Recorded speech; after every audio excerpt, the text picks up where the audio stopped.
ሰላም ዲናችሁ በየላችሁ በጥል ነገር ሰላም ነው። አሽይና እንዲያላችሁ እሞኝላችሁ ለብስቲስ ጎንዶሎ ወዳችሁ ላይክ እና ሼር ያደረጋችሁ ሐሳቦቻችሁ ለብዙዎች አቆፍሎ ለዚህ ኮልቢ አመሰግናችኋለሁ።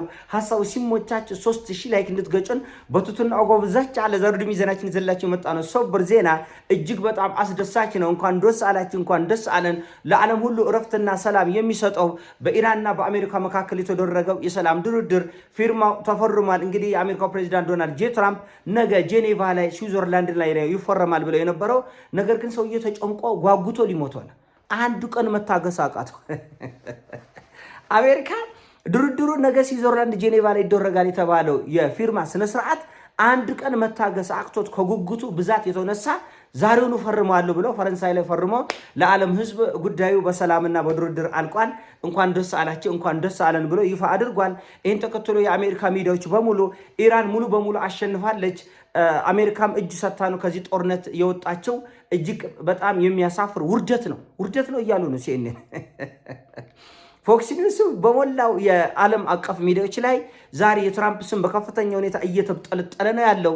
ምክንያቱም ኢራን የአሜሪካን የጦር ሰፈሮች በሙሉ አውድማ፣ የጦር ጄቶቻችንን አውድማ፣ ሄሊኮፕተሮቻችን አውድማ፣ የጦር መርከቦቻችንን መታ፣ ይሄን ሁሉ 300 ቢሊዮን ዶላር የኢንቨስትመንት ገንዘብ ወስዳ ካሳ ተሰጥቶ ይሄ የመጨረሻ ውርደት የእጅ መስጠት ጦርነት ነው፣ በጣም ያሳፍራል የሚል ከፍተኛ ብስጭትና ቁጭት ላይ ነው ያሉት። አውሮፓኖቹ በጣም ተደስተዋል።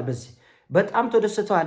ከዚህ በላይ እልቂት ሳይመጣ በኢራን ምክንያት ሶስተኛ ዓለም ጦርነት ውስጥ ገብተን ዓለም በሙሉ እንዳያበቃቃላት ይሄ የሰላም ድርድር የሚያበረታታ ነው፣ በርታ ብለዋል። አውሮፓውያኖቹ ትራምፕን አመስግነዋል፣ አውድሰዋል፣ ተደስተዋል። የተበሳጨት እስራኤልና የአሜሪካ ሚዲያዎች ብቻ ናቸው።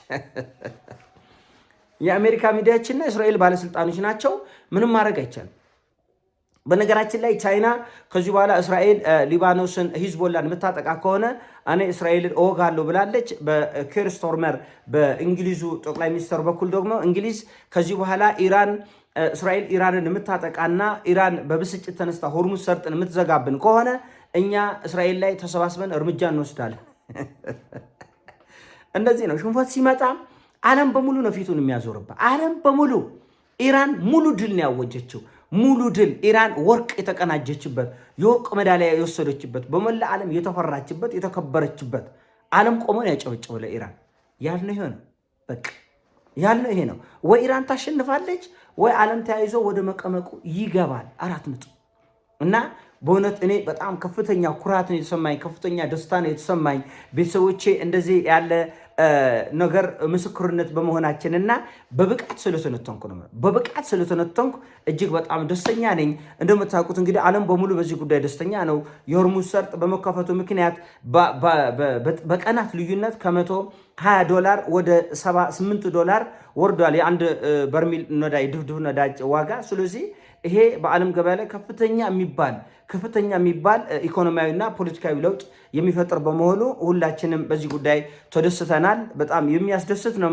በእርግጥ በእስራኤል በኩል ትንኮሳው ይቆማል ወይ ይሄ ጦርነት ይቆማል የሚለው ሌላ ጉዳይ ነው። ያን ጉዳይ ማስታገስ የአሜሪካ ድርሻ ነው። ቻይና ግን ከዚህ በኋላ ሊባኖስ የምትደበደብና ሂዝቦላ ላይ ጥቃት የሚደርስ ከሆነ እኔም ጣልቃ ገባለሁ። ልክ አሜሪካ በእስራኤል ጉዳይ ጣልቃ እንደገባች እኔም ደግሞ በሂዝቦላ ጉዳይ ጣልቃ ገብቼ እዋጋለሁ እያሉ ነው። በእንግሊዝም በኩል ኬር ስቶርመር እርምጃ ወስዳለሁ ነው ያለው። ሌሎች ሀገራትን አሰባስቤ ከዚህ በኋላ ኢራን ላይ የሚደርስ ጥቃት እኔ ላይ ነው አለ እኮ ትራምፕ ራስ። ከትናንትና ወዲያ ሊባኖስ ላይ እስራኤል ጥቃት ስትሰነዝር ትራምፕ ወጥቶ ይሄ ጥቃት የተሰነዘረው ሊባኖስ ላይ ወይ ኢራን ላይ አይደለም እኔ ላይ እንደተሰነዘረ ነው የቆጠርኩት። እና ይሄ በጣም ደስ የሚል ነገር ነው። ሁልጊዜ እንደሞላቸው ተረኞቹ ምስኪኖቹ እኛ ነን ብያቸዋል። ይሄ ጦርነት እኛ ለኢራን ሽንጣችንን ገተረን ስንሟገት ምን ነው ለሙስሊሞቹ በጣም አሽቃበት 5ም 10ም ስጡት ያላችሁ እኮ አላችሁ። ከኢራኖች በላይ አጋዚ ከማስረሻው ከኢራኖች በላይ ኢራን ነኝ አልክ፣ ከሙስሊሞቹ ፍርፋሪ ፈልገህ ነው ያላችሁኝ ያላችሁ። ይሄ ባለማወቅ እናንተ ቆረቆንዳ ስለሆናችሁ ነው። እኛ የዓለምን ፖለቲካ ጠንቅቀን ስለምናቅ ነው። ኢራን እየተዋጋች ያለችው የኛን ጦርነት ነው። ለዚህ ነው በዚህ ያህል ቁጣ፣ በዚህ ያህል ብስጭት የምንደግፈው፣ በዚህ ያህል ጥልቅ ፍቅር ኢራንን የምንደግፈው። ኢራን እየተዋጋች ያለችው የኛን ጦርነት ነው ብያለሁ አላልኩም? ብያለሁ። ትናንትና ገና ፊርማ ሳይፈረም ትራምፕ ወደ ኢትዮጵያ ዞረ፣ ወደኛ ዞረ፣ ፊትን አዞረ። ለምን? ኢራኖቹ በጥፊ መርግጫም ብለው አንቋሸው ስላሸነፉት ፊቱን ወደኛ አዝሮ ምን አለ ትናንትና G7 ስብሰባ ላይ ነው። እኛ ምን አገባን? ምንም አያገባንም። ኢትዮጵያ እየገደበች ያለው ግድብ የአባይ ግድብ ግብፅን በጥማት ሊገላት ነው። አህያውን ፈርቶ ዳውላውን ኢራኖቹ ቀጥቅጠው ሽባ አድርገው ሲለቋቸው ወደኛ መጡ ብያቻለሁ። የጦርነት ቢያልቅም ሰውየው ቦታ ቀይሮ ውጊያ ይከፍታል፣ ግርግር ይፈጥራል እንጂ አርፎ የሚቀመጥ አይደለም። የሰላም ሰው አይደሉም። ውርደት ነው፣ ሽንፈት። ሲኤንኤን ዛሬ ገብታችሁ እዩት። ተቀጥቅጠን ነው የተዋረድ ነው በኢራን ነው ያሉት። ሲኤንኤን ግቦና እዩ። ፎክስ ኒውስን ራሱ ኒውዮርክ ፖስትን ራሱ እያንዳንዱ ትንተና ሮይተርስንም ገብተ እየው ቢቢሲንም ገብተ እየው ተንታኞች በሙሉ ኢራን 100% አሸንፋን ይወጣች። አንድ ቀን መታገስ አቃተው ፊርማ አንዱ ቀን ነገ ነው የተባለ ጄኔቫ ላይ ዓርብ ዕለት በይፋ ፊርማ ይፈረማል ተብሎ ሰውየው እኔ እስከ ነገ ድረስ እንዴት ሆኛል አለ።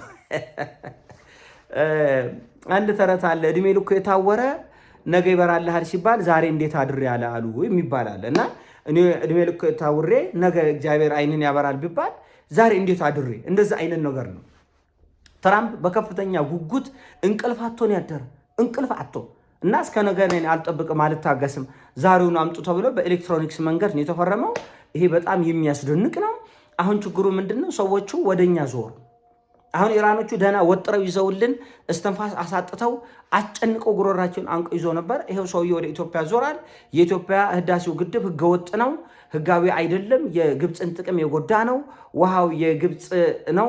ስለዚህ በጥማት አለቁ እያለ ነው ሰውዬው። በቃ የሚችሉትን ያለ ምስኪኑ ፈልገው ያጠቃሉ። ጦርነት ቋቁማ አያውቁም። አሁን ትናንትና እስራኤል ሊባኖስን መደብደብ አልነበረባትም የሚለው ለማስታገስ ነው እንጂ ሊባኖስ ለምን 100 ዓመት አትደበደብም?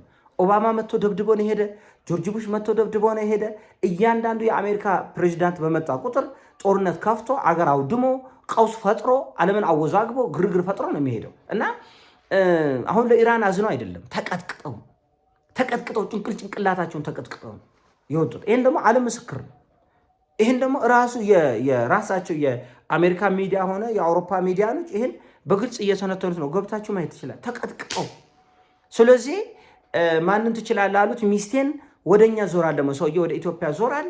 ለምንድን ነው? እዛ የደረሰበትን ሽንፈት እኛ ላይ ለማካካስ የዓለምን ትኩረት ለማዞር ከተቻለ ጦርነቱን ሊቀሰቅስ ይችላሉ። የኢራኑ ጦርነት እንዲረሳ ምናልባት ግብፅ ከኢትዮጵያ ጋር እንድትዋጋ ሊሞክሩሉ ይችላል። ሰውዬው አይተውም። ሌሎች ጦርነቶች እንዲነሱና የኢራን ጦርነት እንዲረሳ ለማድረግ ለማዘናጋት አጀንዳ ለማስቀየር ከተቻለ ራሱ አሜሪካ ካልተቻለ ሌሎች ሁለት አገሮች እንዲገዳደሉና በዓለም ላይ ከፍተኛ ነውጥ ተነስቶ የኢራኑ ጉዳይ ሙሉ በሙሉ እንዲረሳ ለማድረግ ሁሉ ይሞክራሉ። እና በዚህ ጦርነት ኢራን ድል አውጃለች።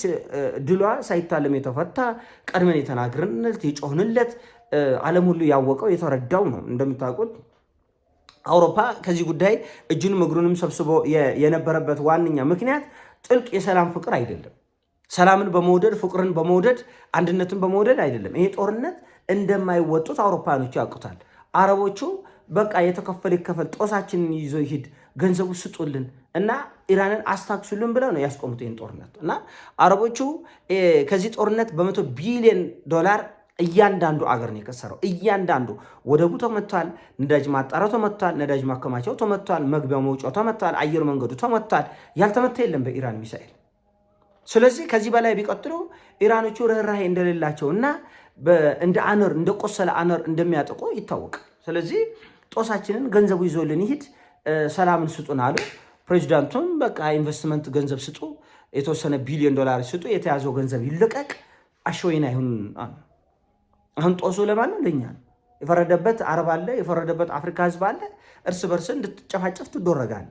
ከዛም ደግሞ አናልፍም። ሲጀመር እኛ ሰበብ ነው እንጂ የምንፈልገው ለሰላም አብሮ ለመኖር ለፍቅር፣ ለአንድነት ምንም አይነት ፍላጎት የሌለን በመሆኑ ምክንያት ይሄ በጣም የሚያሳስብ ነው። ቀጣዩ ጣፈንታ ቀጣዩ ጦርነት የማን ምድር ላይ ነው እንጂ ጦርነት አይቀርም። ወይም የዩክሬንን ጦርነት ያፋፍማሉ ወይስ ደግሞ የዩክሬንና የራሽያን ጉዳይ ፋይል ሙሉ በሙሉ ዘግተው ትኩረቱን ወደ ሌላ አቅጣጫ እንዲዞር ሊያደርጉ ይችላሉ። ይሄ ዓለም በጉጉት የሚያየው በነገራችን ላይ ዓለም በጉጉት የሚያየው ነው። ስለዚህ አብረን የምናየው ጉዳይ ይሆናል። ለሞላው ኢራናውያን ግን እንኳን ደስ አላቸው። ለሞላ ዓለም ህዝብ ለጭቆኖች በሙሉ እንኳን ደስ አላቸው ለማለት እንወዳለን። በጣም ደስ ብለኛል። ይሄን አሳብ ሲሞቻችን ላይክ አድርጎ ሼር አድርጎ ወዳችኋለሁ። ፒስ